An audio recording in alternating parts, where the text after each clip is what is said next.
ಕರ್ತನಲ್ಲಿ ಪ್ರೀತಿಯುಳ್ಳ ಸಹೋದರ ಸಹೋದರಿಯರೇ, ನಿಮ್ಮೆಲ್ಲರನ್ನು ಯೇಸುಕ್ರಿಸ್ತನ ನಾಮದಲ್ಲಿ ಸ್ವಾಗತಿಸುತ್ತೇನೆ. ಈ ದಿನಕ್ಕಾಗಿ ಕೊಡಲ್ಪಟ್ಟ ವಾಕ್ಯವು ಯೆರೆಮೀಯನ ಗ್ರಂಥ 31ನೇ ಅಧ್ಯಾಯ 3ನೇ ವಚನ. ನಾನು ನಿನ್ನನ್ನು ಪ್ರೀತಿಸಿರುವುದು ಶಾಶ್ವತ ಪ್ರೇಮದಿಂದಲೇ, ಆದ ಕಾರಣ ನಿನ್ನನ್ನು ಮಮತೆಯಿಂದ ಸೆಳೆದುಕೊಂಡಿದ್ದೇನೆ ಎಂಬುದಾಗಿ.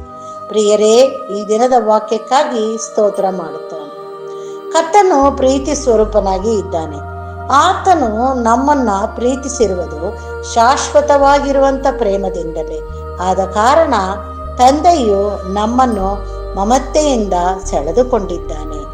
ಆತನ ಪ್ರೀತಿಯ ಗುಣವನ್ನು ನಾವು ಹೊಂದಿಕೊಳ್ಳಬೇಕು. ಆತನ ಆಜ್ಞೆಗಳನ್ನು ಕೈಗೊಂಡು ಆತನ ಮಕ್ಕಳಾಗಿ ನಾವು ನಡೆಯಬೇಕು. ಪ್ರತಿ ದಿನದಲ್ಲೂ ಆತನ ಕೃಪೆ, ಕರುಣೆ, ಪ್ರೀತಿ ಹೊಂದಿದವರಾಗಿ ಬಾಳಬೇಕು. ಈ ದಿನದ ವಾಕ್ಯದ ಪ್ರಕಾರವಾಗಿ ಆತನು ನಮ್ಮನ್ನ ಪ್ರೀತಿಸಿದ್ದಾನೆ.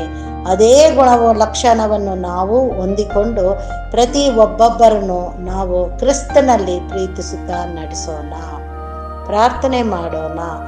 ನಮ್ಮನ್ನು ಬಾಳವಾಗಿ ಪ್ರೀತಿಸುವಂತ ನಮ್ಮ ತಂದೆಯಾದ ದೇವರೇ, ಕರ್ತನೇ, ಈ ದಿನದಲ್ಲಿ ನೀನು ಕೊಟ್ಟಿರುವಂತ ವಾಕ್ಯಕ್ಕಾಗಿ ಸ್ತೋತ್ರ ಸ್ವಾಮಿ. ಹೌದು, ನೀನು ನಮ್ಮನ್ನ ಎಷ್ಟು ಪ್ರೀತಿಸಿದ್ದಿ ಸ್ವಾಮಿ.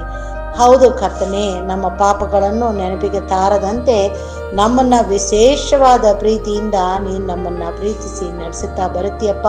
ಅದಕ್ಕಾಗಿ ನಿನಗೆ ಸ್ತೋತ್ರ ತಂದೆಯೇ. ಈ ದಿನದ ವಾಕ್ಯವನ್ನು ನಾವು ಅರಿತುಕೊಂಡವರಾಗಿ, ಓದಿದವರಾಗಿ ಮಾತ್ರವಲ್ಲ, ಅದನ್ನು ಧ್ಯಾನಿಸುತ್ತಾ ನಿನ್ನ ಮಾರ್ಗದಲ್ಲಿ ನಡೆಯಲು ಬೇಕಾಗಿರುವಂಥ ನಿನ್ನ ಕೃಪೆಯನ್ನು ಹೊಂದಿಕೊಂಡು ಬಾಳುವಂತೆ ನೀನು ನಮ್ಮೆಲ್ಲರನ್ನು ಆಶೀರ್ವದಿಸಿ ನಡೆಸಬೇಕೆಂಬುದಾಗಿ ನಮ್ಮ ರಕ್ಷಕನು ಒಡೆಯನೂ ಆಗಿರುವಂಥ ಯೇಸು ಕ್ರಿಸ್ತನ ಮುಖಾಂತರದಲ್ಲಿ ಬೇಡಿದ್ದನ್ನು ಹೊಂದಿದ್ದೇವೆ ತಂದೆಯೇ, ಆಮೇನ್. ದೇವರು ಈ ವಾಕ್ಯವನ್ನು ಮತ್ತು ನಮ್ಮೆಲ್ಲರನ್ನು ಆಶೀರ್ವದಿಸಲಿ. ಆಮೇನ್.